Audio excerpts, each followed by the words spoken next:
대구에서는 환자도 307명이 늘어서 누적 확진자가 1,017명이 됐습니다. 네, 첫 감염자가 확인된 후 열흘째 되는 날 1,000명을 넘어선 겁니다. 취재 기자 연결해 보겠습니다. 방준혁 기자. 네, 대구시청에 나와 있습니다. 사망자는 대구에서 거주하는 74살 남성입니다. 그제 확진 판정을 받고 집에서 입원 대기 중이다가 오늘 새벽 호흡곤란을 호소해 이송되다가 사망됐습니다.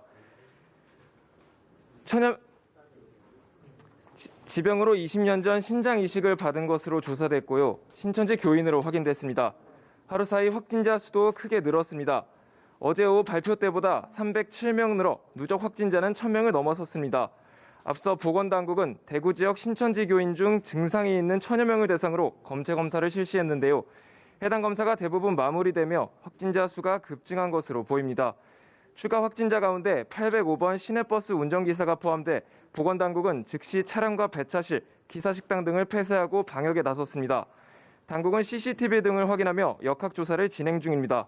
한편 완치된 환자가 어제에 이어 오늘도 나왔습니다. 계명대 대구 동산병원에서 치료를 받던 60세 여성인데요. 두 차례 검사에서 음성이 나와 일주일 만에 퇴원했습니다. 네, 황준혁 기자. 환자가 결국 입원 치료를 기다리다가 사망을 한 건데 대구에서 병상 부족 문제가 상당히 심각하다면서요? 네, 사망자는 70대 고령인데다 신장 이식 이력이 있는데도 입원 우선순위에서 밀렸습니다.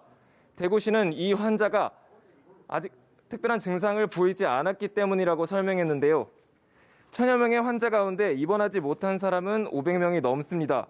절반이 넘는 환자들이 자가격리를 하며 입원 대기 중인 건데요. 입원 대기자의 경우 자가격리를 하며 별도 치료 없이 전담 공무원이 하루 2차례 상태를 점검하는 게 고작입니다. 의료진이 환자를 직접 보고 병세를 확인해야 적절한 조치를 취할 수 있는데 그런 일이 사실상 불가능한 겁니다. 그렇기 때문에 일각에선 충분히 예상됐던 비극이라고 지적하고 있습니다. 대구시는 어제 하루 500여 개의 병상을 추가 확보해 현재까지 모두 1,013개의 병상을 확보했다고 밝혔습니다. 단순 수치로만 따지면 당장 환자 대부분을 입원시킬 수 있는 건데요. 그런데 대구시가 오늘 입원시키는 환자는 100명 남짓에 불과합니다.